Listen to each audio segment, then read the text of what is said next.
আমেরিকার ক্ষেত্রে এই প্রবাদটি একেবারেই যুচ্ছই। সেটি হচ্ছে সর্প হইয়া দংশন করে আর ওঝা হইয়া ছাড়ে।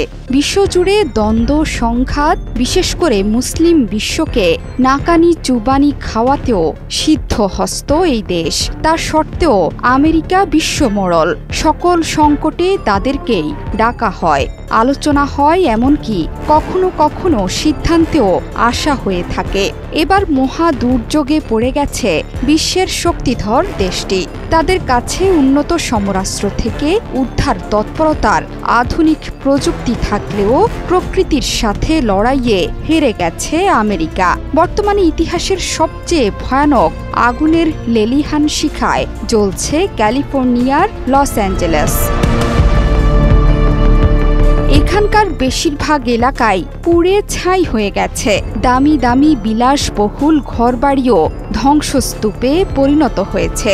এই আগুনের তীব্রতা এতটাই বেশি যে কোনোভাবেই নিয়ন্ত্রণে আসছে না।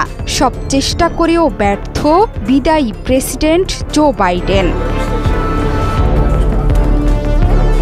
প্রকৃতির সাথে এই যুদ্ধে হেরে গেছে যুক্তরাষ্ট্র। মিলিয়ন মিলিয়ন ডলারের ক্ষতিতে জেরবার রাজ্যটি।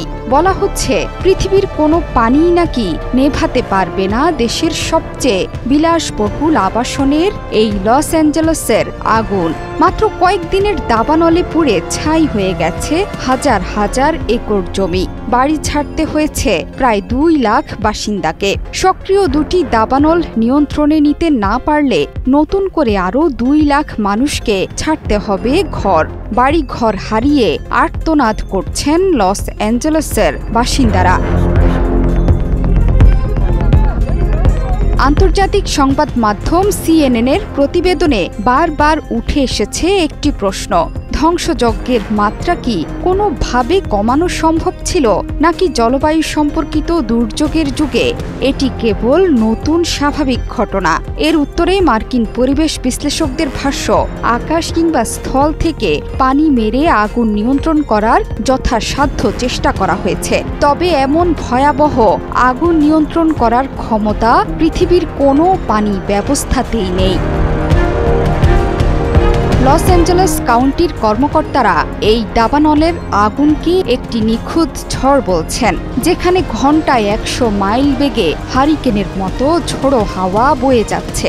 এমন বিরূপ আবহাওয়ায় দাবানলে বিধ্বস্ত এলাকাগুলোতে পানি ঢেলে আগুন নিয়ন্ত্রণে করা একেবারেই অসম্ভব। লস অ্যাঞ্জেলেসে পানি সরবরাহকারী বিভাগ জানিয়ে দিয়েছে, এই ধরনের আগুনের সঙ্গে মোকাবিলা তারা আগে কখনো করেননি। ফলে এই বিষয়ে তাদের কোনো অভিজ্ঞতাও নেই। ঘন্টার পর ঘন্টা পানি দিয়েও আগুন নিয়ন্ত্রণে আনা যাচ্ছে না। এই আগুন কিভাবে নিয়ন্ত্রণে আনা সম্ভব হবে সেটি নিয়েও চলছে জল্পনা কল্পনা।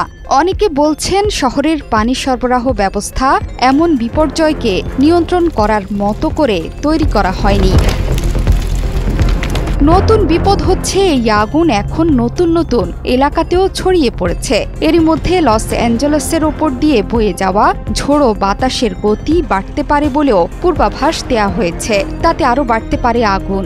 গত মঙ্গলবার থেকে আলাদা 6টি দাবানল লস অ্যাঞ্জেলেসে ছড়িয়ে পড়ে। বর্তমানে সেখানে 4টি দাবানল সক্রিয় রয়েছে। এর মধ্যে প্যালিসেডস দাবানল আরও 1000 একর এলাকায় ছড়িয়েছে। আগে এই দাবানলে পুড়েছে 22,000 একর এলাকা। ফায়ার সার্ভিসের কর্মকর্তা বলেছেন, সান্তা মনিকা ও মালিবু এলাকার মধ্যে জ্বলতে থাকা প্যালিসেডস দাবানল ম্যান্ডেভিল ক্যানিয়ন এলাকায় ছড়িয়ে পড়েছে। গ্রাস করতে পারে বেন্টউড এলাকাও। সেখানে বসবাস করেন তারকারা। বলা হচ্ছে সান ফার্নান্দো এলাকাতেও আগুন প্রবেশ করতে পারে। জোহরা চৌধুরী সেতু, 71।